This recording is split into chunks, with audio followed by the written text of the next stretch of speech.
ये बहुत ही सुंदर और भावुक कहानी है। भगवान राम और भक्त शबरी की कहानी।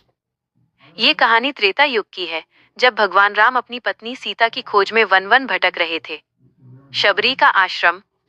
एक समय की बात है, दंडकारण्य वन में शबरी नाम की एक बूढ़ी भीलनी रहती थी।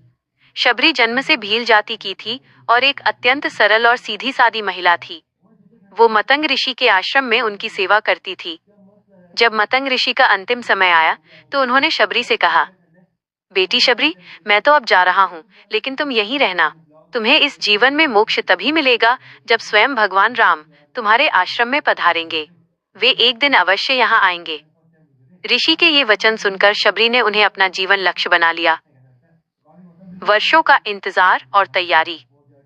मतंग ऋषि के जाने के बाद शबरी ने अपना पूरा जीवन भगवान राम के इंतजार में समर्पित कर दिया। वो हर सुबह उठकर आश्रम के रास्ते को साफ करती, ताकि भगवान राम को चलने में कोई कष्ट न हो। वो रोज जंगल में जाती और सबसे मीठे और पके बेर तोड़कर लाती। वो हर बेर को चखकर देखती कि वो खट्टा तो नहीं है, और केवल मीठे बेरों को ही एक पत्तों के दोने पत्तल में रखती थी। वो सोचती थी कि कहीं मेरे प्रभु के पास कोई खट्टा बेर न चला जाए। गांव के लोग उसे पागल कहते थे, क्योंकि वो इतने वर्षों से एक ऐसे व्यक्ति का इंतजार कर रही थी जिसे उसने कभी देखा भी नहीं था। लेकिन शबरी का विश्वास अटूट था। राम का आगमन। आखिरकार वो दिन आया जिसका शबरी ने वर्षों से इंतजार किया था। भगवान राम अपने भाई लक्ष्मण के साथ सीता की खोज करते हुए शबरी के आश्रम के पास पहुंचे।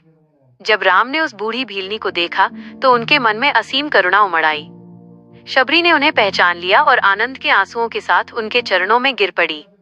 राम ने शबरी को उठाया और प्रेम से कहा, हे माता, हमें बहुत प्यास लगी है। क्या आपके पास हमारे लिए कुछ फल हैं? शबरी का हृदय प्रेम से भर गया।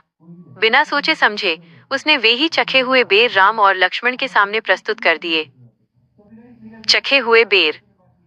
लक्ष्मण ने जब देखा कि शबरी ने बेर पहले ही चख लिए हैं, जो कि जूठे माने जाते थे, तो उन्हें थोड़ी संकोच हुआ।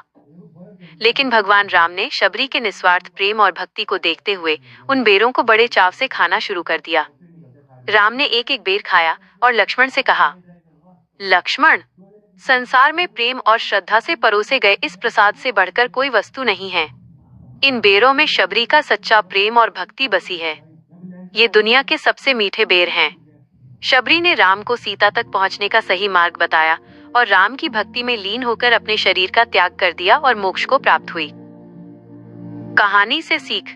यह कहानी हमें सिखाती है कि भगवान केवल भक्ति के भूखे हैं, जाति, धन या आडंबर के नहीं। शबरी एक गरीब और नीची जाति की भीलनी थी, फिर भी राम ने